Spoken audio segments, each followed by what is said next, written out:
This month's episode is a bit different in format. Rather than one conversation, it's a collation of brief conversations I had with other delegates at the International Society of Cultural Historical Activity Research conference, ISCAR, that I was lucky to attend this summer. The theme was inclusiveness as a future challenge.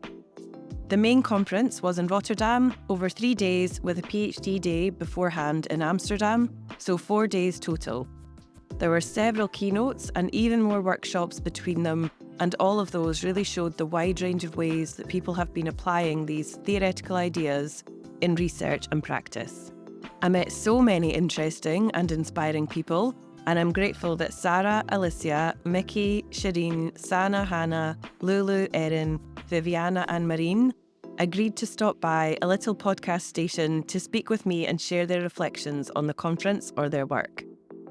The conference days were packed and each recording is short as we grabbed a few minutes before the day started, at a break or over lunch, but we hope that they will give an insight and some inspiration.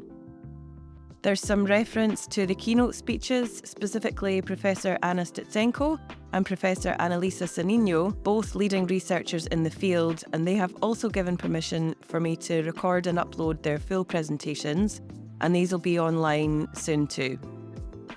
As a disclaimer, my amateur mic and recording setup struggled to filter out the buzz of the conference at times. I've done my best to improve the audio, but have had to insert some retrospective sections at points. The captions, I hope, will also help. Thank you to the University of Dundee for the opportunity to attend, and further thanks to the ISCAR conference organisers who were so kind, encouraging and practically helpful in helping me set up and let people know about the podcast. So we hope you enjoy hearing about the conference and our thoughts on it. Some of my own reflections are at the end too, and all in the spirit of a multi-voiced perspective. So this is day one at our conference after our PhD day, and I wondered if you would just introduce yourself and maybe tell us a little bit about what you're looking forward to over the next few days, things you're looking out for. That would be great. Thank you. My name is Sara and I'm a PhD student from Umeå University in Sweden. And this is my first ISCAR. I really have high hopes, high expectations. The PhD day was great, actually. It was really inspiring to hear about the different projects and how this theoretical framework can be used in so many ways, and how the different perspectives can enrich each other and so on. Yeah. So for the conference, I hope to meet new people with the same interests as I have, and to learn a lot about how different aspects of cultural historical activity theory can be used in research. I'm in education and I study collaboration between universities and municipalities regarding practice-based research and school development, practitioner research or collaboration and so on. So I hope to meet other people with the same interests, or people that can inspire me in some way. Yeah. So the practitioner-based research is something I'm interested in as well. And in Scotland, we would use phrases like action research or practitioner inquiry or participatory research. Do you see that as being different to some of the chat-based models like Change Laboratory? Do you see it as the same, or how do you see that? I have been thinking a little bit about that, because I also used to do action research as a teacher. And I was wondering, I find a lot of similarities. I don't know, but I feel that change laboratories are more connected to this specific theoretical framework, while in my interpretation, action research can be connected to other theoretical frameworks as well. But I can be mistaken. Yeah. No, I understand it in that way as well. And I see, for me, a lot of chat feels like a comprehensive package. You know, you have a methodology, and then you have tools, and then you have theoretical history behind it. So everything seems quite connected. And then other methods like action research or participatory methods, they're kind of like umbrella terms to me, but I'm curious to understand if other people see it that way as well, or if that's just my interpretation. Yeah. And then change laboratories, I know they're quite particular, aren't they? Because they have like their mirror data, the stuff that you bring to them, which seems different again, I think, to maybe action research or that kind of methods. Yeah. I think okay. So we can look out for something about that as we get to this week. Okay. And from a PhD day, was there anything that stood out for you that resonated? Oh, I love meeting all these PhD students from different countries, but with so much in common. A really strong wish to improve the world, social engagement that was stunning. Yeah, I agree. We're doing this for social change. I like that message that kind of came through. Hopeful. Yeah, thank you so much for your time. Next, I spoke to Alicia and Myci just after Anna Stetsenko's keynote speech. Hi, I am Alicia, Elias Caballero, and I am Paraguayan, but right now I'm doing my PhD at Teachers College Columbia University in the city of New York. And my name is Myci Atkins. I am also a PhD student at Teachers College Columbia, and I'm getting my degree in education policy. So it's a little different from, I think, a lot of what other people are studying or research here, but it's, to me, very connected. Oh, yeah. My program is Sociology of Education. Yeah. And have there been any key take-home messages or experiences for you so far? Oh, yeah. I think I was, first of all, really impressed about all the feedback that we got from different professors, different perspectives. Also, the diverse backgrounds of the people that were in the room. There were people from 20 different countries and a group of 25 people.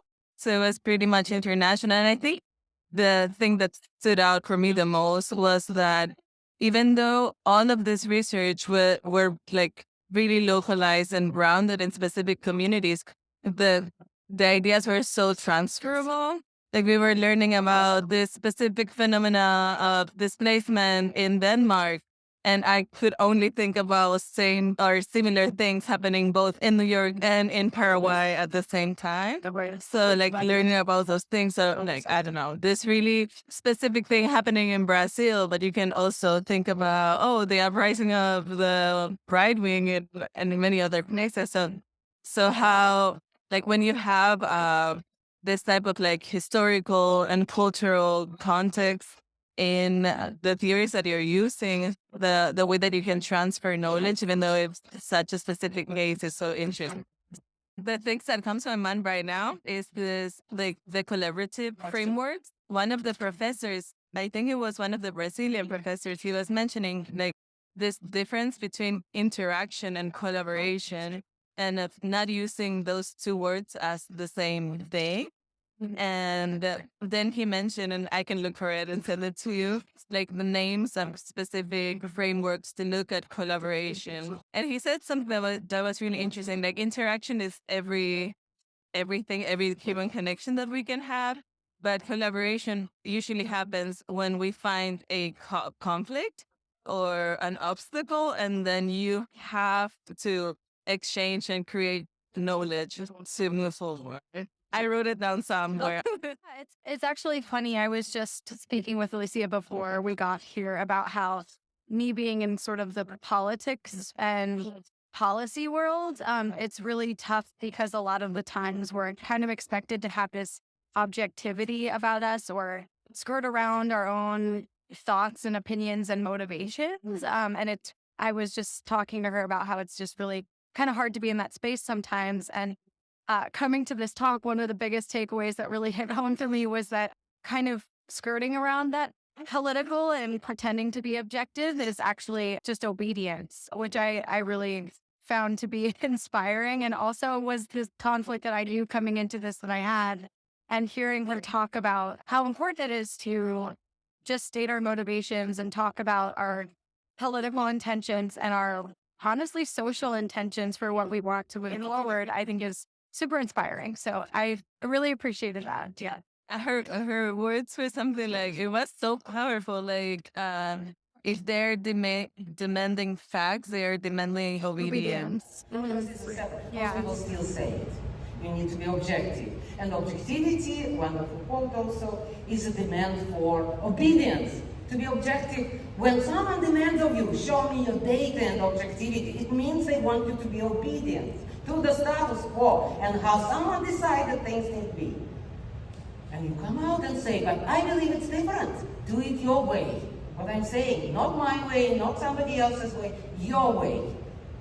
Because all there is you, in a way, for you, okay? But not you as separate from your community, from world historical struggle, from the history, from the trajectory again, collective ego. Something that really, like, I don't know, I guess it was that new information. You know those moments when you hear something for the first time, but you feel like, oh, this was true always. When she was telling us, okay, so education should be about like finding that passion, that activist stance in our students, not about processing information.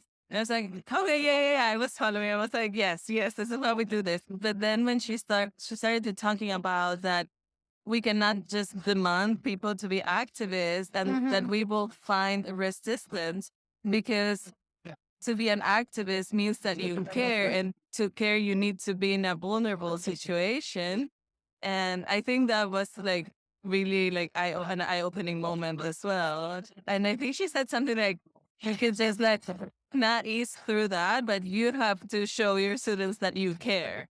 And that's the only way to construct that like possibility of being vulnerable enough to care to become an activist. Okay, what we find is first to deal with resistance, because who are you to come there and call on them to become activists? Who are you? They don't trust you. They don't know you. They're vulnerable. Many of them are without documents in the US. You can be undocumented in the university. So they are vulnerable. You cannot call on them to tell me about your problems, what you care about. Doesn't work this way. It's resistance first. Okay? So the first, and resistance is a form of agency because they don't trust you. Like the first thing is like, put yourself on the line. James Baldwin is about that, of course. Who else could, no one better to tell you how important it is. Like you expose also yourself. You're vulnerable. You say what matters to you, where you are caring, and what's not working for you. And then they open up too. I then asked if they had had any thoughts on the discussion about the differences between humans and AI. Well, that got me thinking. I work a lot in like vocational education policy and higher education, and it also made me think about how we pay people for their work and how the way that she was framing it is that these computers, they all have these technical skills, but yes, what makes the difference between humans and computers is the fact that they care. And I was thinking about like, oh, well, what would happen if we paid people to care instead of to work? And I was just thinking about how some of our vocational education in America works. And maybe if that is the difference between computers and humans, maybe that's what will change or won't and should. I'll tell you what I think. Do you want to? How am I different from computers? Not Chomsky, by the way. He wrote a brilliant article, but there's always something to add. Well, I think we're different from computers because computers do not care. And this, of course, entails everything, emotional, body. They don't care. They really don't. They don't give a... You can use anywhere. They don't care about what? About anything. About anything. Why would they? On what grounds would they care? And by the way, if you find something on that topic, send it to me, okay? Because I'm interested, to see what other people are saying. The thing is that it's not so much that computers don't care. That's even not that important. The important thing is that we always care. And we cannot learn or teach or understand or do anything without caring. We cannot take it out of the process, the caring. So students need to care, we need to care. Well, they do care, but we don't connect with what they care about. Next, I sat down with Sherene Farag, who I had met at the PhD day and had found her research really interesting. It was titled The Study of Discriminatory and Resistance Discourses of Social Movements on Dutch National Identity. Well, it's been so nice to meet you the last couple of days. Thank you so much for agreeing to come on and do this. I wondered if you would mind just introducing yourself, actually. Yeah. Sure. My name is Sherene. I'm living in the Netherlands, and I'm a PhD student at Utrecht University. And yeah, my research is actually about Dutch national identity and how there are some discourses that talk about who is Dutch and who is not. And then I will look from the more anti-racist social movements, how they actually reframe these dominant ways of thinking and how they are making it also a bit broader. Like you don't only have to be white, blonde, blue eyes to be a Dutch person. You can also be of color or different ethnicity. I loved listening to your presentation yesterday. It was so interesting. And I took away some findings, but I would wonder what you have found most interesting from the findings that you've got so far, or your initial pilots that you were doing, wasn't it?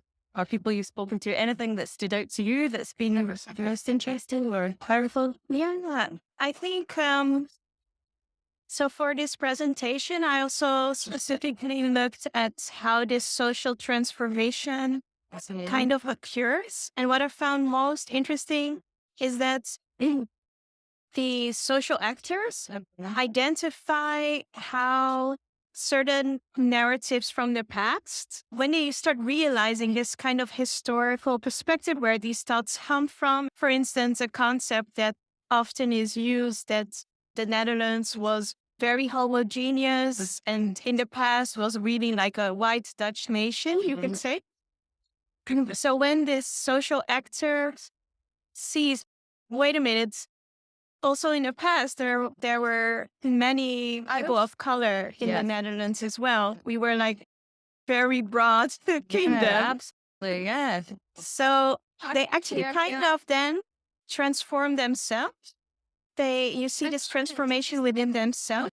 They feel more, they feel more that they also belong here. And they also actively trying to change this narrative. So they share, or they kind of like refuse this concept, and they share like, wait a minute, we were also there, and it's not strange that I'm actually here. Yes. Oh, completely. And questioning of what is fact and not fact. That seemed to be a really pivotal point for some people. Yeah. And then when they realize this, like, oh my God, this whole story about the past is kind of false. Yeah.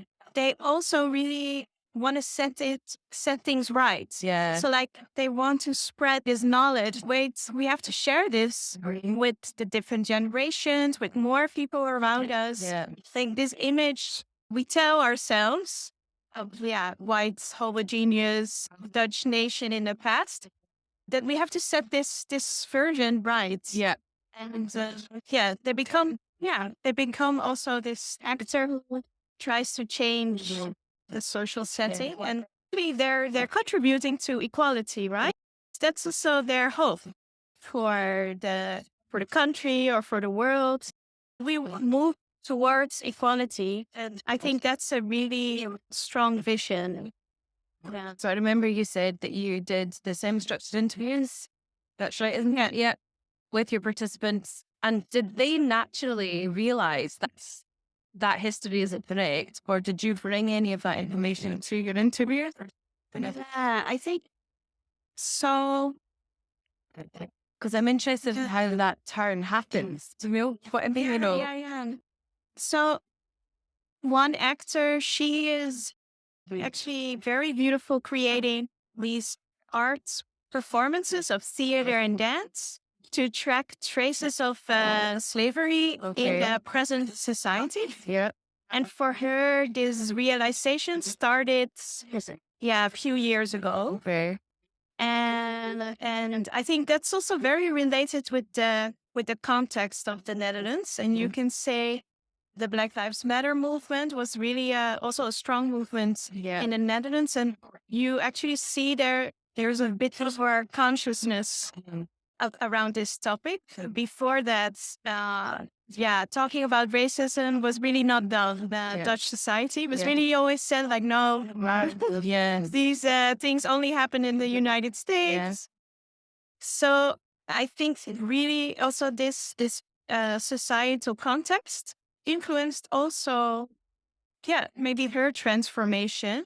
And it started like in 2020, but also because it's now allowed to talk about, and there's many research going on about the colonial past, and Dutch king apologized. Here's the role of the royal family in slavery. So these things also allow to talk about this. And isn't it funny that we have to use that language of like being allowed to talk about it or not allowed to talk about it? Isn't that interesting? Yeah. I hope that changes.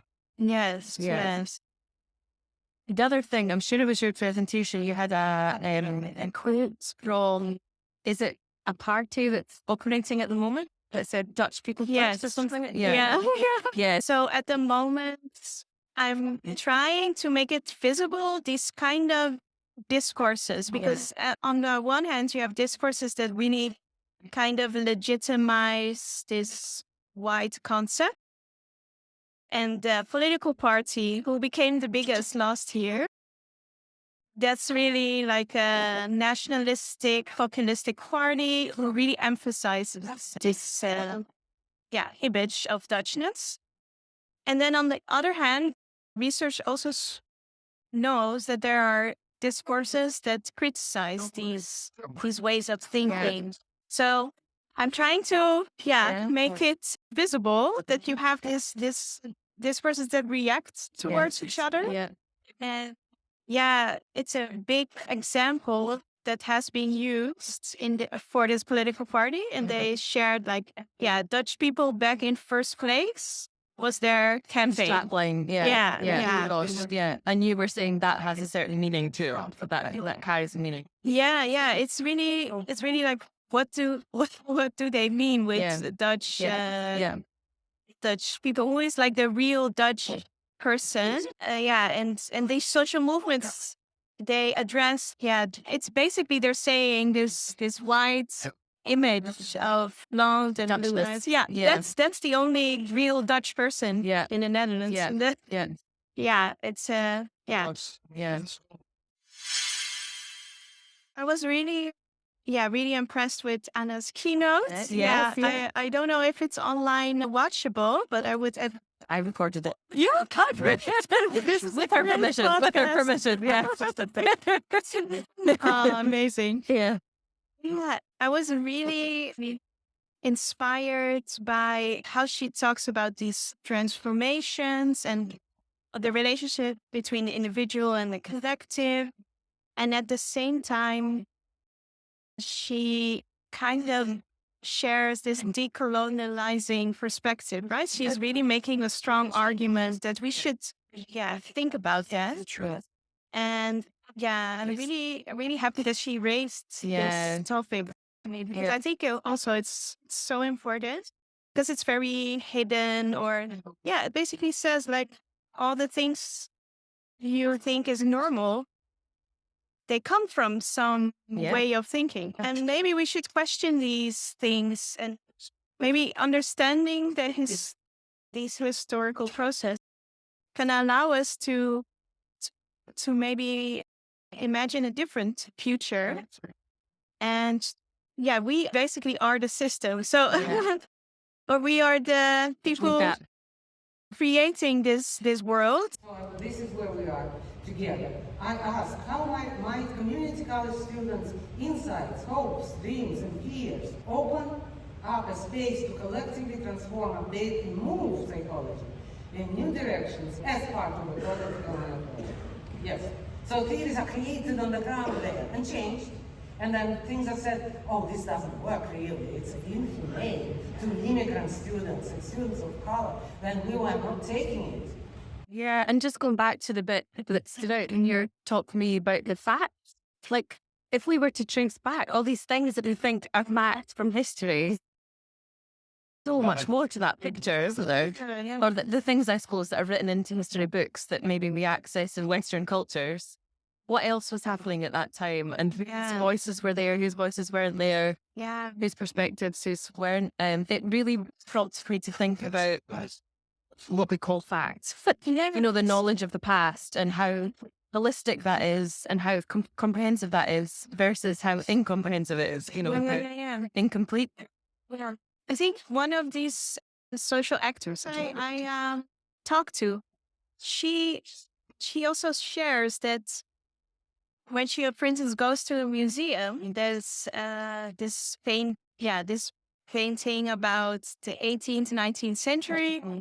And she said, like, I saw this picture, there's this painting, I saw it many times. But only now I see that in the back, there's like a black person with no face. It's not like I can't believe like how many times I saw this picture, but I just didn't see it. And now when she was thinking and she had this transformation. And then she said to me, I'm actually seeing him now because we only kind of tend to look at what's in light, right? What happens if you just erase kind of a group of people? Yeah. That's a powerful image, actually, isn't it? And probably describes quite a lot of what history is like. Wherever the spotlight is, the other things going around about it aren't seen, they're invisible. Yeah. Wow. It also brings us the question, what do we don't see ourselves? Yeah. What are we missing? What are we Who are we not seeing or what's not being seen? Yeah. It motivates us. Yeah. Oh, well, I'm so glad that you're doing the research you do. It sounds very connected to your participants. It sounds like that was a kind of transformative experience for them as well. And, as you're saying, so for me? In what way?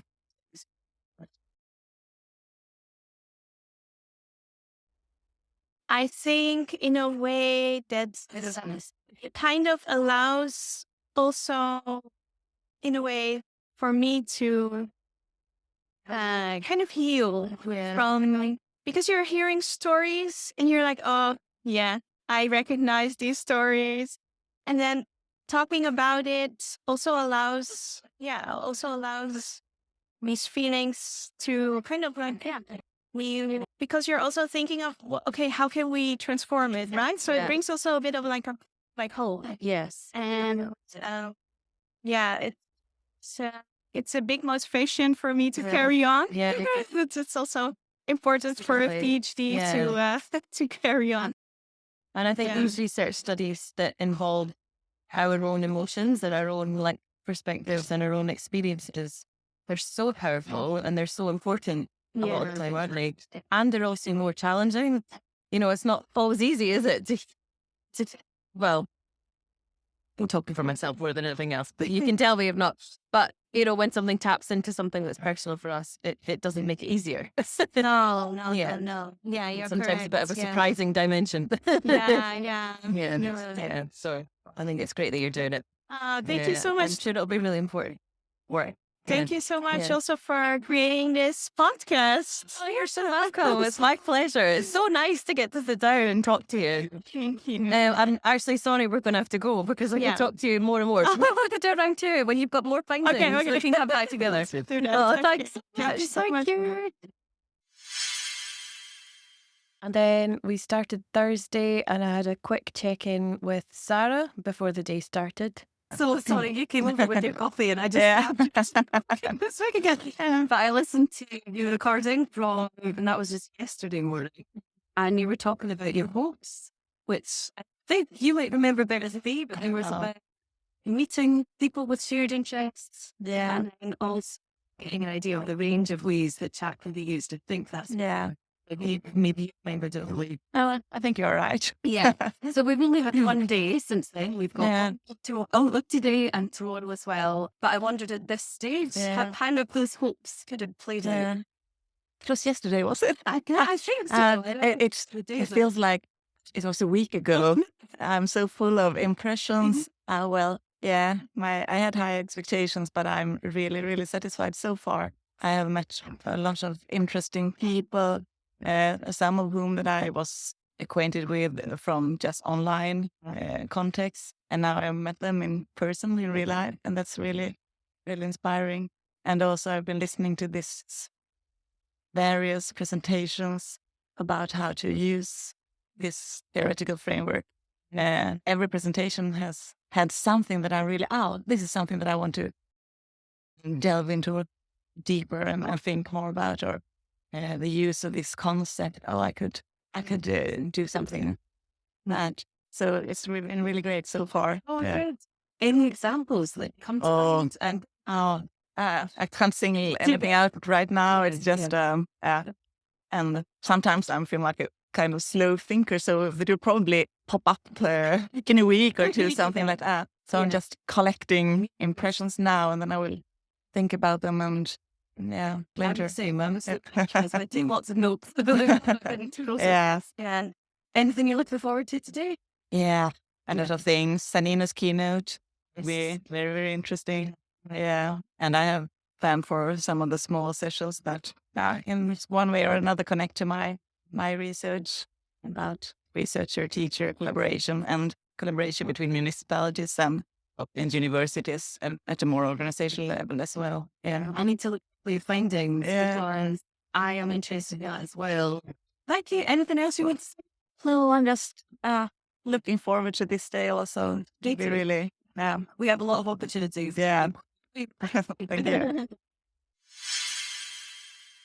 So thanks for being here. Thanks for being part of this. I wondered if you would just start by introducing yourselves. My name is Sanna Juvonen. We are both from Finland. I'm doing my doctoral studies in Tampere University, and I'm here presenting my dissertation. Perfect. Yeah, and we met on Tuesday. Yes, at the PhD day. Yeah. And I cornered you and said, "Do you mind coming to say?" It was nice. It was really interesting. Yeah. Okay. Yeah. Hello. I'm Hanna Toiviainen, and I'm a professor of adult education at the Tampere University. Yes. And doing all what professors are expected to do: research, teaching, administration, and networking. That's supervising. Supervising. Yeah. And interested in activity theory research and also in teaching. Yeah. So. And is that how your supervision structure came about? You were interested in chat first, and you approached it. Yeah. Okay. Yeah. So it actually started that I came to her. I had my ideas, and I'm actually studying knowledge creation in workshop settings with health and social care professionals. And I'm studying how these professionals can create or expand new knowledge when they are interacting in a workshop. And I'm using chat theory to analyze my data. And she has been really helpful with offering lots of new ideas for the theory, which I didn't know that much before I met you. Maybe the starting point was that I said that knowledge creation is not enough. Yeah. And activity theory, which you already knew, of course, activity theory, but the starting point that activity theory might kind of a little bit widen the view that why this knowledge is created, and what are you doing in the University of Applied Sciences where you are working, educating these health and social professionals. Yeah, so just hearing you say knowledge creation enough, I would love to hear a bit more about that and what you then decided to do as a result. Mm-hmm. Because sometimes I think that's something that we hear when we are trying to do interventionist research. Knowledge creation enough, and chat can come in and be Could you say a little more about? I think that it would be very helpful if you, Sanna, would explain just these different studies that you have been writing into your 3 articles, because they give kind of different angles to this question also. To the first article, I was really wondering, what do I do with the data? The framework came from knowledge creation, which is really important for health and social care professionals, because in the future challenges needs to be tackled together, not alone in silos. So I had the data, and then I just didn't know what to do next. And then I figured out that activity theory is a triangle with the elements. That was really helpful for me, and I was able to categorize the data based on the subject, objects, tools, rules, division of labor, and the community is in the middle. And and I'm using this based on Engelström from 2015, I think so.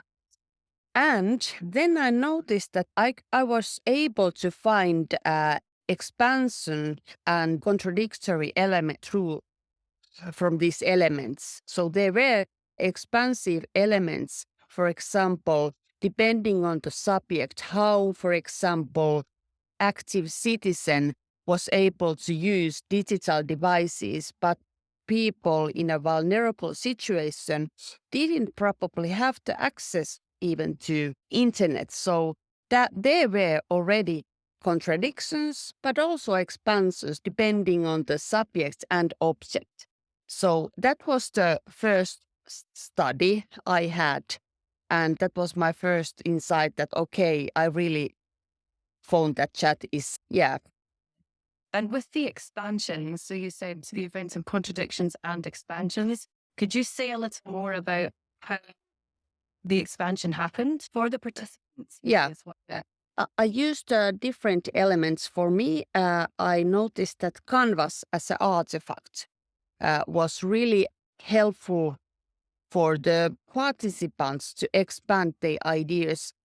Especially in online workshop in online setting, it was quite challenging for people who were not that familiar with being in touch with the computer.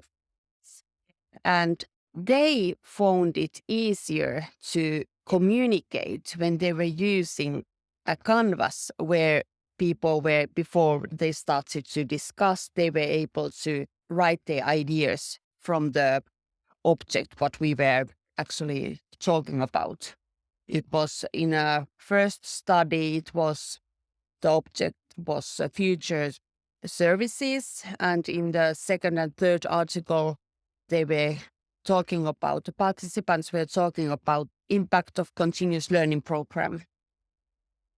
And in all these articles, I had different research questions, which has guided me as a researcher to find out what am I looking for. But also the research questions were somehow modifying all the time when I was analyzing the data with you. So it wasn't so straightforward that, okay, these are the research questions and I need to keep them as they were created. Yeah, you were asking about this expansion. So we must now remember that the setting is this workshop setting, and how they, through their discussions, expand the ideas and expand the shared knowledge. We cannot say that now the services in Finland are expanded to meet all different clients, but this is the way how in this setting it can be enhanced somehow. And what Sanna was describing about this canvas, so in that sense, very activity theoretically, that we have these mediating artifacts and mediating means to share our ideas and possibly expand. Also maybe realize these contradictions, and the canvas is very important, especially during the COVID pandemic, when these workshops were distance and mediated through technology. Yeah, very impressive. Yeah, tired, I imagine. Yeah. And I have to say that in our cases, that we can say that the results show that kind of workshop interaction can be productive. But I don't know, in your cultural, historical context, it's always about the culture and how is the situation. But in our case, I think that we could expansive results in that way, that we can say that in case the workshops are developed, planned, and implemented in a way that research is possible, they can offer some added value. Yeah, I have noticed that as well. I think, and you're saying even just knowing that this is an instrument and this is a tool, and the Canva in your case was something that was really helpful, and the triangles. Yeah, these are all important things that chat, I think, can bring and add to the table. Yeah. Maybe we could get the references for your papers. Yeah, we can put them in the notes, because it would be great for people to read a bit more. Yeah, lovely. Yeah. Okay, and you mentioned the research questions a few times, and I know you're doing your PhD by publications, we would call it. Yes, so you've had a few papers ready. establishing the research question is something that I feel a bit embarrassed that I sometimes I'm like, I don't know what it is, it keeps changing. So I would love to hear your perspective on how your research questions came around from your initial, I'm interested in this and the process, and then your overarching research question, your think submission. If you would like to say something about that would be great. Best, and I can then add something. That was the trickiest part because in the first place, I wasn't used to write research articles. So that was already something very new for me. And while I was in the process, I only sought one article and one research questions, or I have a couple of research questions in every articles, but I only thought about them. And I was lucky that all the articles, they are very much connected to each other. So I was able to understand that what is the bigger picture. But then after finishing the articles, you started to, of course, you have been mentioning for me all the time during the process that, okay, what is the overall research question? And that is something I think that I have some ideas, but it's still a bit shapy. But so maybe we don't repeat each of the research questions, but we have been talking about then the expansion of the object and knowledge creation and sharing in these workshops and so on. But you are right, they have been changing. If we think where you started, you were interested in knowledge creation, and I think also expansive learning cycle, that whether it would go through in these workshops, but it was not the case kind of possible or even interesting in this sense. But I think that the knowledge creation and activity theory still are there, and the very core of Sanna's work is to combine them, and also remembering that this setting is in the intersection of education, the University of Applied Sciences, and working life. It's one issue we should mention. And there the knowledge creation, their practices, they are maybe more on the side of education, that how you now educate and promote the future health and social care. But the activity theory is very much on the side of the working life, because they are developing the activities together. I don't really think that we can develop practices as we can develop activities, and that would maybe be one kind of helping idea, that it's combining these main parties in this setting. And part of the practices that I see as developing is actually research as a practice in itself. Right. Because as broad, and I can see it's interventionist research. It's not sort of static research. It's sort of intervening, and it's moving, and it's expanding. Yeah, right. Actually, Sanna's last article was about this connection of research activities in your institute and the connection to developing the work life. Yeah. Perfect. Yeah. Thank you. I could talk at length with you about this. Sure. We should maybe move us on. Just before we finish, I'm interested in anything that's resonated for you over the last couple of days, at the conference yesterday, or at the PhD, ideas that you thought were interesting, or anything that sparked curiosity for you. For me, I think that our first day was really valuable.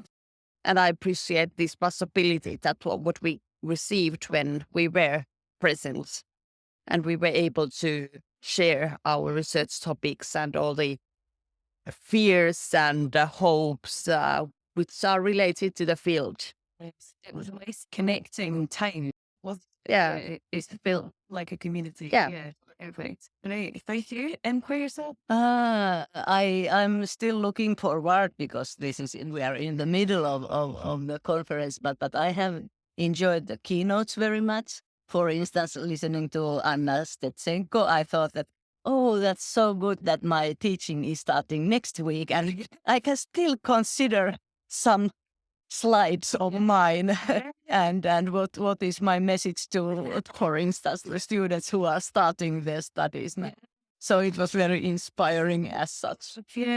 Any of those that come to mind, any key messages you thought that especially seems engaging? I want to take forward, putting me on the spot now, but anything from her slide, any particular ideas? Well, somehow the message from Anna's lecture was that we are not kind of looking at the world and somehow relating to it, but we are the world. We are in the world, and we are the world, and take responsibility, and also kind of look into the mirror, but together, of course, in relationship. So.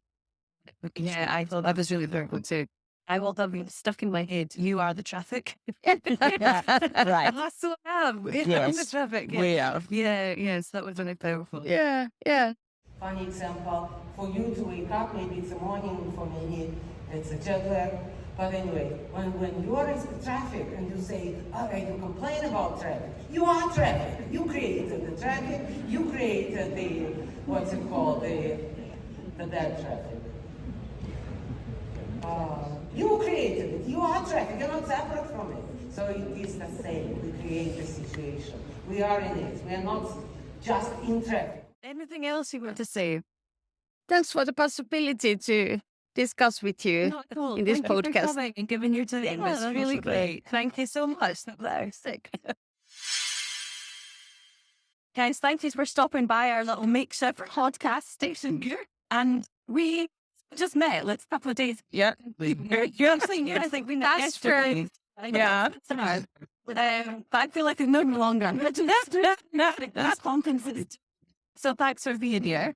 But could you maybe just start by introducing yourselves and where you're from and why you're interested in chat? Yeah. Perfect. Thanks. Yeah. So my name is Erin. I am a researcher for the University of Dundee.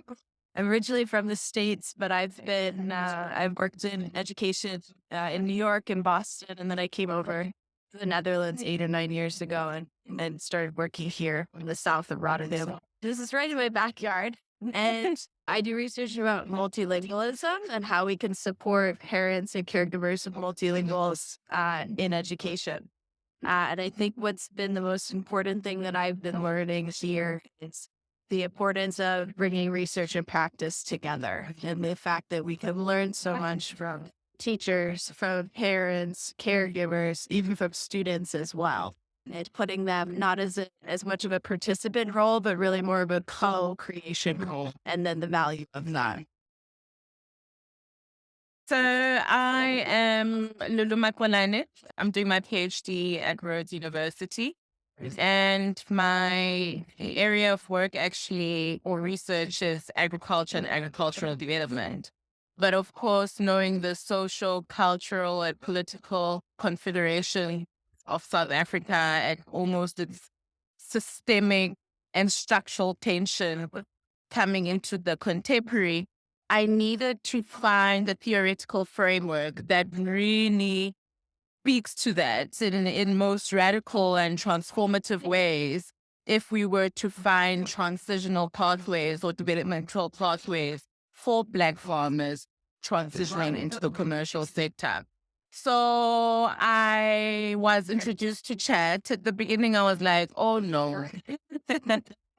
No. Why? It was just too much. It was just too much. The triangles, the dialectal, the zone of proximity. And I was like, look. And then I have a fantastic supervisor who kept on saying, stay with the trouble, just stay with the trouble. Calm down, take your time, because once you start understanding what chat is, and its capabilities and potential, it is really the best vehicle to do what you aspire to do. And unfortunately, she was right. So you're right. It is. It's very. I find as an activist, because I always position myself as an activist, right? So as an activist, I always say, policy means nothing if the people that you are generating the policy for are not parcel of that policy making process, right? Because the policy lands with people, and those people need to have an uptake for it to have meaning in society. So this really goes right at the ground level and brings everybody who operates within the ecosystem to say, okay, how do we solve the problem? So my audio gets really bad here, but I'm sharing that the things that drew me to chat initially was the systems focus and the participatory focus, and also how it recognised the role that understanding contradictions and tensions and double stimulation play in learning and development. And so I was asking Lulu and Erin if they'd had a view on that, or if they'd seen any benefit of that lens in relation to their work. Yes, to a large extent, yes. And funny enough, I enjoy them. Funny enough, I enjoy them because I believe they can never be meaningful change without that friction. It can't happen. And it's in that friction that you have to talk, you know, you have to find leverages so that everybody has points of entry. And I enjoy that, maybe because I'm not shy of conflict. So I'm like, oh, is this where we're going? Okay, right, let's do it. But I think what's really interesting about what you're saying and what can't be discounted is the time and the relationships and the respect that needs to be a part of this. Because what you're saying, we need conflict, we need moments of friction, we need dialogues. But that doesn't happen if we do a 30-minute focus group and then we're done. Exactly. Because I would worry if you go into a change lab and everybody's happy. No, and everybody is in an agreeable, then that means there's something fundamentally questionable about your study. Because your point of entry in when else does you is that you saw an issue and you'd like to resolve the issue. Yeah. So where there is an issue, there will always be tension or contradiction. So if you come into a change lab and everybody is so agreeable, that means your study fundamentally falls flat unless you say that's okay. And in a world where there's so much inequality, it's impossible. Really impossible.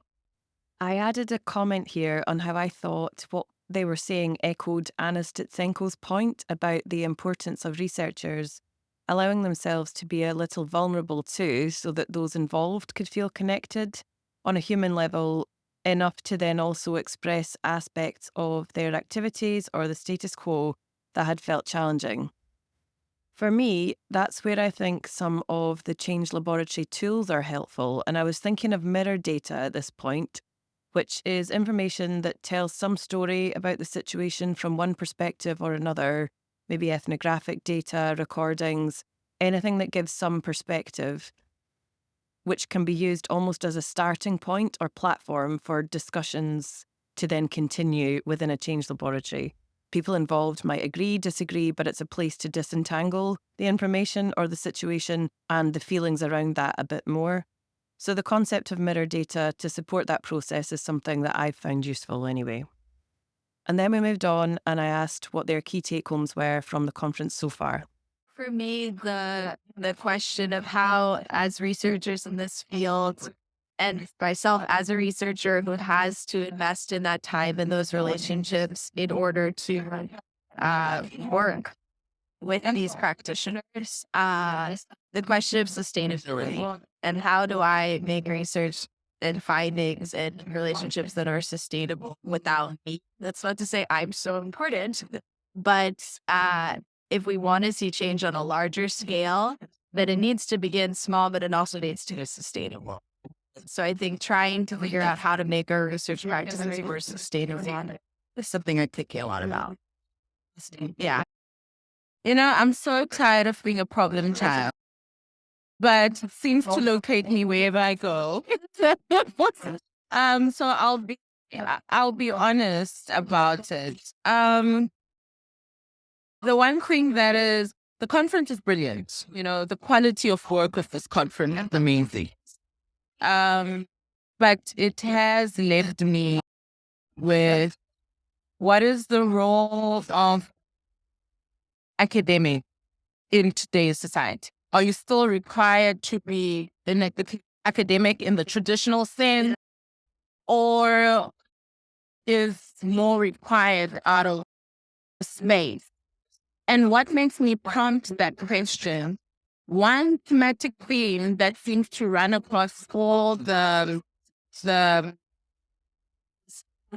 presentations that you had is there's crisis. There's this crisis that has been identified and the need for us to respond, whether it's in the classroom, but there's a thematic theme of crisis. And that prompts me to then crop the question, how are we defining the classroom? Is it within the traditional bounds, or is the classroom expanding? And for me, the classroom is an expanding concept. Even society then becomes classroom. So if we have identified that there is this key crisis, how are we then defining crisis? And it's quite weird that so much is happening in the world and we're not talking to it as a community of practice that speaks to transformation, that speaks to radical redress, that speaks to inequality. But somehow, when we are gathered like this, there's no statement about the state of the world. I think, too, not only what is the role of academics, but also what is the role of practitioners in academia. Right? What space do we make for them? I mean, stakeholders, I mean children, parents. Yeah, so I think from me, Anna's presentation, and maybe because I relate because I'm an activist, was quite thought-provoking, She managed to hit the keys without saying it overtly. Right? Yeah. And my question is that still enough in today's society? If you were designing it, what would you see? What would you want? I think if we are going to speak crisis, then saying it as is, not beating around the bush. We have so many wars. The least we can do is say, as a society, we do not believe in wars in totality. We don't choose sides, we don't. But for the purpose of education, the right to education for every child. But there needs to be a particular dance to it, right? Because I think the work that has been showcased at this conference, it speaks to a certain level of moral, ethical commitment, not only to just your context or community of practice, but to the commitment to education. And we know that the education is a human right. No, I think it goes without saying that as a researcher, we can't stop reflecting. And then I think the day we stop reflecting is the day that we leaves. This last part of our discussion really made me think. My initial thought was, as far as activist messages go, this conference had been by far the most explicit about that from my experience, with most, if not all, of the work presented being in politically driven contexts with reference to that. But to ask if we were doing enough and what is required out of this academic space did make me wonder. Is there more that we could be doing as a collective when we're all brought together from around the world like this? What would it look like, for example, if part of the Congress could be to facilitate the first session of several change laboratories? And it made me think about how unique an opportunity it is to have a collection of highly skilled and informed academics and practitioners together in the one space. So I am now wondering if anything like that has ever been considered or might be considered for the future. I'm sure there would be a lot to think about. Also, her point querying the boundaries of a classroom. Where is teaching and learning happening, and how might that expand? A point that I'd wondered about too in my research, and in some ways led to this podcast. Well, my name is Viviana. I'm from Chile, and I work in a university named Alicia Universidad Católica de Chile, which is an important university in my country. And I'm directing a program which is about collaboration and socio-emotional development and relationships in a school. So one of the things that we have been thinking is now in the school we have the opportunity to have psychologists. But in the university we don't teach the psychologists the things that the schools needs necessarily. So we start this change laboratory with the professors and the teachers of the university, of the educational psychology department, in order to see what we have to teach to the students to get in the good place for the schools and for the students. So we arrived in one thing to say we have to think in the teaching idea of what we have to do, but at the same time we have to think in two different systems more. One system is the system of the education system, which has schools but has universities and has no formal education. So what we have to know as psychologists for that system, and the other side is we have to be aware of the advantage that the discipline is doing. So now we are not understanding learning the same way we used to understand learning.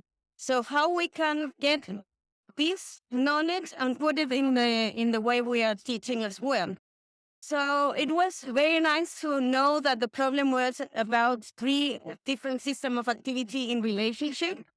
And in that way, we can see that in that different systems, we have some contradictions inside the system and between the systems that we can use as opportunities to learn how to do it better. So one thing that we learned is that we wanted to do some things that we never talked about before, and we are not doing it. So we need to do some different approaches to do whatever we need. Worst part was that many of the things that we were thinking, we are not getting to teach the students what they need, and we all think that was one thinking we have only personal. So we do whatever they say we have to do. But when we talk about together, we said, we have to change this. And for example, we said, because we have to change this, we have to speak with the authorities to see how much we can change. And we can change a lot. So it was very interesting to have this conversation because we didn't have it before and was quite comfortable with the teaching we have been done because we think we have problems in different ways because some are very academic, so they think the students are not learning theory enough. The other ones, the students are not understanding the school or teachers. So when we talked together, we said, well, they need to learn this and they have to learn at least this kind of relationship of the system, for example. And it was like, then they have to learn less than we used to think before, but the things we choose were more accurate. Again, the audio here had me pretty inaudible. But I was just commenting that the research and listening to that research, a lot of it resonated, knowing our academic context as well. So I was saying we should have a follow-up discussion at some stage. Then I asked if Marijn would like to introduce herself and maybe just a summary of anything that had resonated and a bit about her research as well. Yes, I am doing research on the it is career agency of young adults. But after I presented my research on the PhD day, and the first feedback they gave me is, "So why are you doing this? Are you doing this for social justice?" Yeah, I am. So I'm doing it for social justice. Yeah. The young adults I follow in my research, I try to follow 40 are in vulnerable positions, dropouts from vocational education, or finish the lowest level of vocational education. Most of them have mental illnesses, mental problems, and they have hard times in getting their lives together, getting a job. I work closely with mentors who guide them, but some of them, so not of anyone who helps them. And I interview them, and with the concept of transformative agency and double stimulation, we are looking at what to strengthen their development. What conflict motives are they experiencing, and what can we do to break through those conflicts motives inside, so that they can make steps. And I have a few mentors who actually want to participate in my study, want to think with me about what can be done to strengthen them, to empower them. The term in the conceptual in TEDs is conflictive motives, but we took the liberty to call them frictions.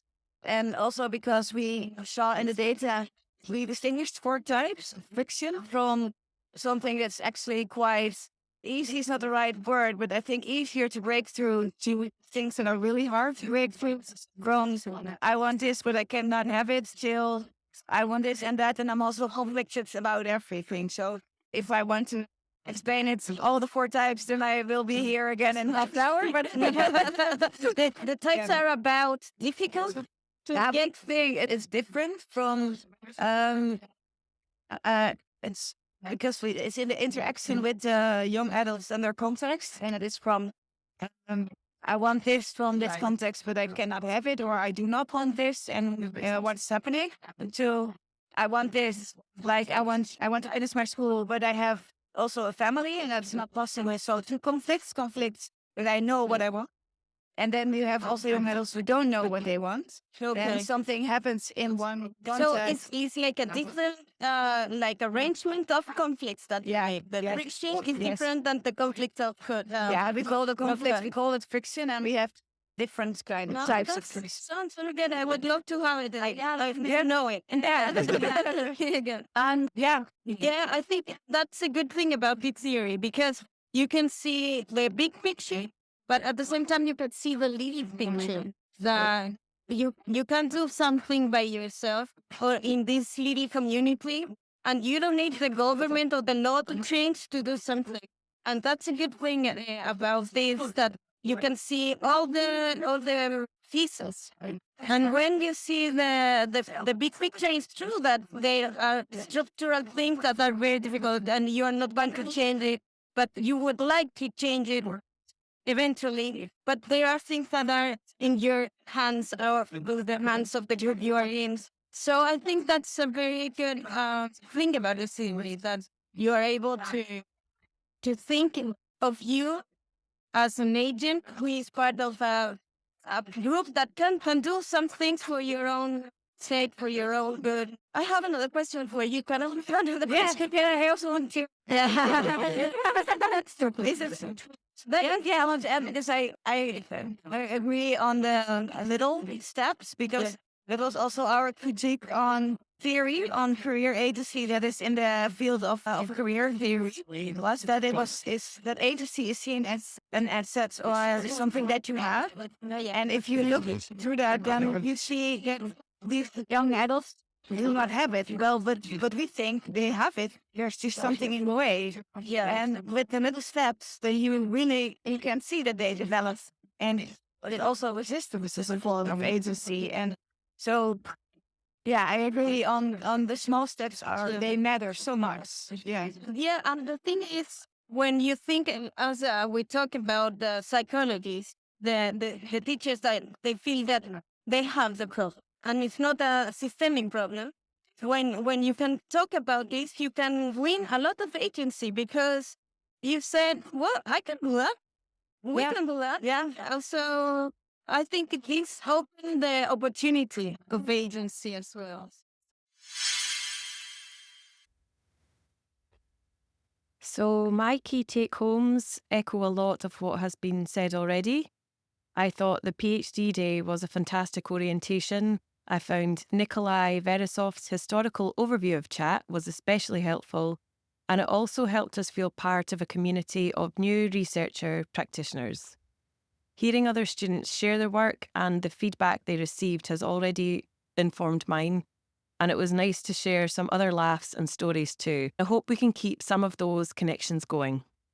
From the main conference at this point, those that have struck me most have probably included Professor Anna Stetsenko's keynote and her points that we are the traffic, and to say that we can do more to build our own theory, take ownership over that, and challenge current theory.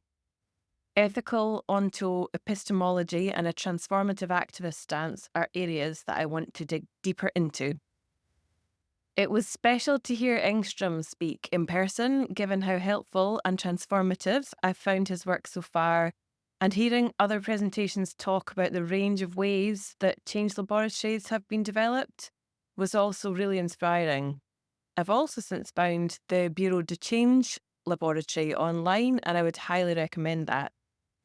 Brett Blythe's talk on spearhead projects and revisiting fourth generation chat has deepened my understanding too of what these theories are and how and why they can support change efforts. There was some debate around some key concepts, which I hadn't expected, including what should be meant by agency and even whether we should be calling it activity theory or theory of activity, and a few others. Annalisa Sannino's keynote was after the recordings earlier, but deserves a special mention, in my opinion, for its note of the responsibility of optimism, caution against classic utopianism, and direction towards transformation through theoretically grounded principles, such as double stimulation. Hearing her talk about how important it is that we listen to those physiological feelings of discomfort, those in our stomach, was also powerful, as was her permission to both shout loudly in political work and to know that it can be done with calm, intentional, and persevering focus. That we have the tools and people to help those who are already doing great work.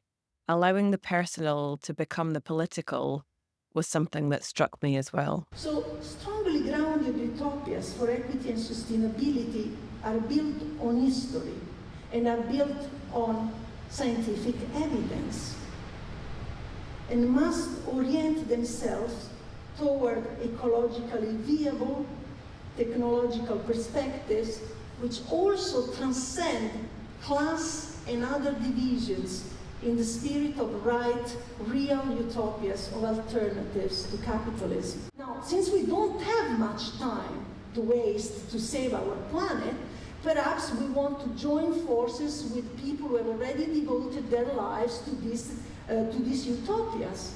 They're out there. They need our support.